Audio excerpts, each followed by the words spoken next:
হাবুর স্কলারশিপ পর্ব বিশ্লেষণ ও আগামী পর্বের পূর্বাভাস পর্ব বিশ্লেষণ ভালোবাসা আত্মত্যাগ ও অহংকারের সংঘাত 1.0 দৃশ্য ভালোবাসার জবানবন্দি ও দাম্পত্যের কঠিন হিসাব স্থান মারজানের বর্তমান বাড়ি চরিত্র রোদেলার স্বামী মারজান রোদেলা মারজানের স্বামীকে উদ্দেশ্য করে এত ছেলে থাকতে মারজান কেন হাবুকে বেছে নিয়েছিল জানেন লোকে হয়তো তার গায়ের রং দেখত কিন্তু মারজান দেখেছিল তার ভেতরের আগুন বিষয় বিশ্লেষণ হাবুর চরিত্রকে এক নতুন উচ্চতায় স্থাপন করা হল তার বাহ্যিক রূপ ছাপিয়ে মেধা শিক্ষা ও মানবতাকেই প্রাধান্য দেওয়া হয়েছে যা রোদেলার মাধ্যমে মারজানের ভালোবাসার ভিত্তি প্রমাণ করে রোদেলার স্বামী বাহ অক্সফোর্ডের ফার্স্ট ক্লাস প্রফেসর হওয়ার প্রস্তাব ছেড়ে গ্রামে ফেরা অসাধারণ মানুষ তো বটেই রোদেলা ঠিক তাই সে শুধু স্কলার নয় সে একজন পরোপকারী মানবিকতার প্রতিভূ এমন মানুষ পৃথিবীতে বিরল মারজান সেই বিরল মানুষটার ব্যক্তিত্বের প্রেমে পড়েছিল মারজান আস্তে করে সে ট্রুলি এক্সেপশনাল রোদেলার স্বামী তবে এমন অসাধারণ মানুষকে আপনি কেন ছেড়ে চলে এলেন নিশ্চয়ই কোনো গুরুতর কারণ আছে মারজান দীর্ঘশ্বাস ফেলে গুরুতর কারণ আসলে তার ভালো মানুষের ভেতরের এক দুর্বলতা অহংকার ইগো এরা সহজে আপন মানুষের কাছে নত হতে চায় না আর এইখানেই আমাদের সংঘাতটা বাধে আমি রাগের মাথায় নিজেকে নিয়ন্ত্রণ করতে পারিনি তাই দূরে সরে এসেছি বিশ্লেষণ এই স্বীকারোক্তিটি নাটকের মূল সংঘাতের বীজ হাবুর মতো ভালো মানুষেরা সমাজের কাছে নত হলেও ব্যক্তিগত জীবনে ইগোর শিকার হন যা তাদের প্রেম ও সম্পর্কের জন্য মারাত্মক মারজানের রাগের স্বীকারোক্তিটিও তার মানবিক ভুল হিসেবে দেখানো হয়েছে রোদেলা দৃঢ় কণ্ঠে কিন্তু মারজান এভাবে সংসার চলে না একজন রাগান্বিত হলে আরেকজনকে চুপ থাকতে হয় আর তুমি এখন শুধু নিজের জন্য নও তোমার গর্ভের সন্তানের জন্য তোমার এই মানসিক চাপ এই স্ট্রেস তোমার বেবির জন্য কত ক্ষতিকর জানো তোমাকে এখন নত হতে হবে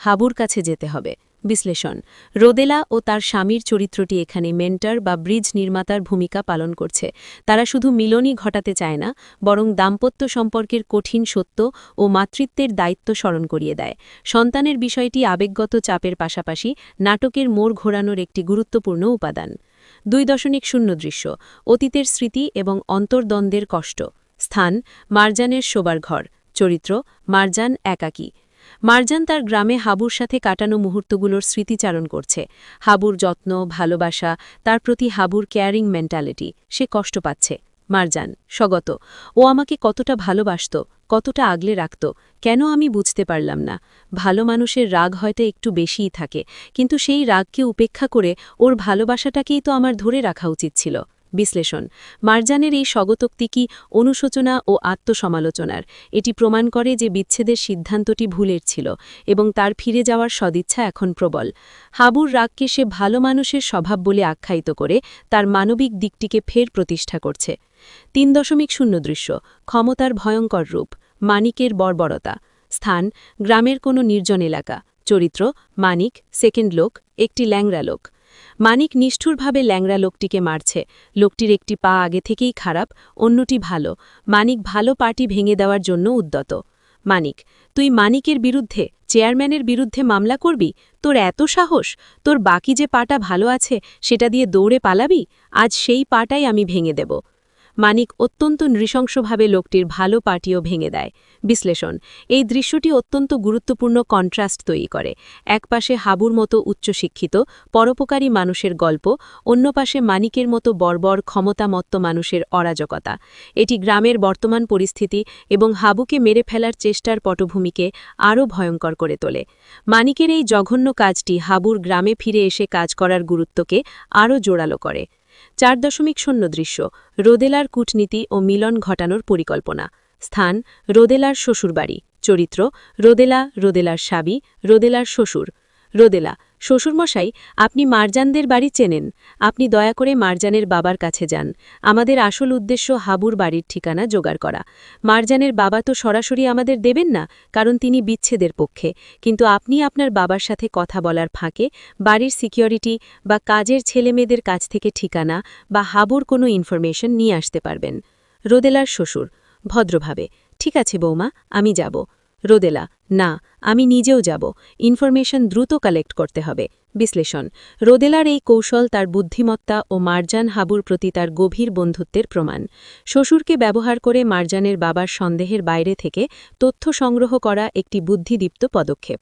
রোদেলার নিজের যাওয়ার সিদ্ধান্ত তার দ্রুত ও কার্যকর পদক্ষেপ নেওয়ার মানসিকতা প্রকাশ করে। 5.0 দৃশ্য, একটি দুঃস্বপ্ন, চরম উৎকণ্ঠা এবং বরিশাল যাত্রা। স্থান, মারজানের বাড়ি। চরিত্র, মারজান, রোদেলা ফোনে। মারজান স্বপ্ন দেখছে মানিক বা অন্য কেউ হাবুকে গুলি করছে। গুলিটি সত্যি লাগছে কি না তা নিয়ে দর্শক দ্বিধায় থাকে, কিন্তু মুহূর্তেই স্বপ্ন ভেঙে যায়। সময়, ভোর 4টে। মারজান আতঙ্কিত হয়ে রোদেলাকে ফোন করে। মারজান, কাঁপা কণ্ঠে, রোদেলা, তুই এক্ষুনি আমার কাছে আয়, এক্ষুনি। রোদেলা, কি হয়েছে মারজান, এত রাতে? মারজান, আমি এক্ষুনি বরিশাল যাব, আর কোনো কথা নয়, বিপদ হয়েছে, এখন ভোর 4টে বাজুক, আমি এক্ষুনি ঘর থেকে বেরোব। বিশ্লেষণ, স্বপ্নটি মারজানের অবচেতন মনের ভয়কে তুলে ধরে, যা হাবুর শত্রুর ভয়াবহতা এবং বর্তমানে তাদের বিচ্ছেদের কারণে হাবুর বিপন্নতা থেকে উদ্ভূত। এই স্বপ্নটি মারজানকে চূড়ান্তভাবে অনুশোচনা ও কর্তব্যবোধের তাড়নায় বরিশাল যেতে বাধ্য করে। ভোর 4টেই ঘর থেকে বেরোনোর সিদ্ধান্ত মারজানের অস্থিরতা এবং পরিস্থিতির ভয়াবহতা প্রমাণ করে। আগামী পর্বের পূর্বাভাস, সংকট ও সন্ধানের পথে। 1.0 দৃশ্য, রাত্রি শেষের যাত্রা। স্থান, ঢাকা থেকে বরিশালের পথে। চরিত্র, মারজান, রোদেলা। মারজান ও রোদেলা একটি গাড়িতে করে বরিশালের দিকে যাচ্ছে। মারজান প্রচণ্ড মানসিক চাপে আছে, বারবার কেঁদে উঠছে। রোদেলা, মারজান, শান্ত হও, তুমি ভয় পেও না, হাবু এত সহজে হার মানার ছেলে নয়, তুমি এভাবে ভেঙে পড়লে তোমার আর তোমার সন্তানের ক্ষতি হবে। মারজান, আবেগপ্রবণ হয়, আমার স্বপ্নটা বারবার চোখে ভাসছে রোদেলা, আমি জানি তার চরম শত্রু আছে, কেন আমি তাকে ছেড়ে আসলাম?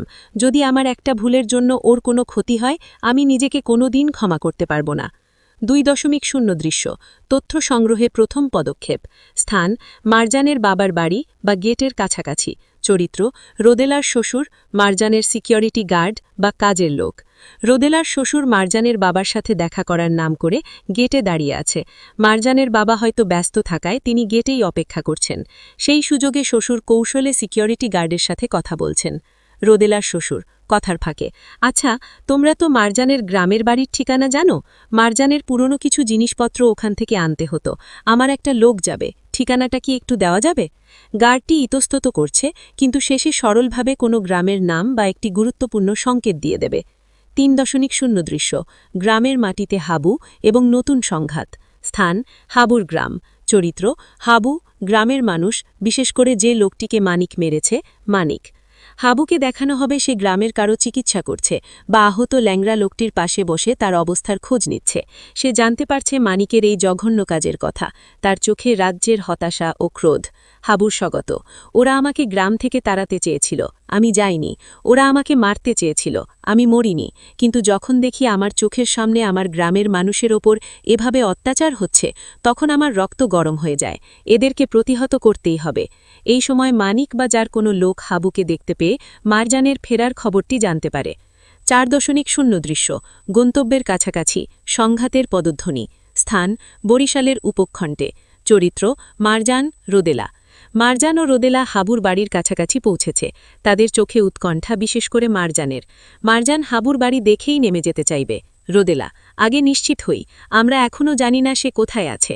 হঠাৎ মারজান দেখবে কেউ একজন হাবুর বাড়ির কাছাকাছি সন্দেহজনকভাবে ঘোরাঘুরি করছে। সে আতঙ্কে চিৎকার করে উঠবে। মারজান, চিৎকার করে, রোদেলা, দেখো, কেউ একজন লুকিয়ে আছে, আমার ভয়টা কি তাহলে সত্যি হতে চলেছে? আমাকে যেতেই হবে। মারজান পাগলের মতো হাবুর বাড়ির দিকে ছুটবে। রোদেলা তাকে থামানোর চেষ্টা করবে। সেই মুহূর্তে হাবুর শত্রুরাও হয়তো তাদের উপস্থিতি টের পাবে এবং আগাম বিপদটি আরও স্পষ্ট হয়ে উঠবে।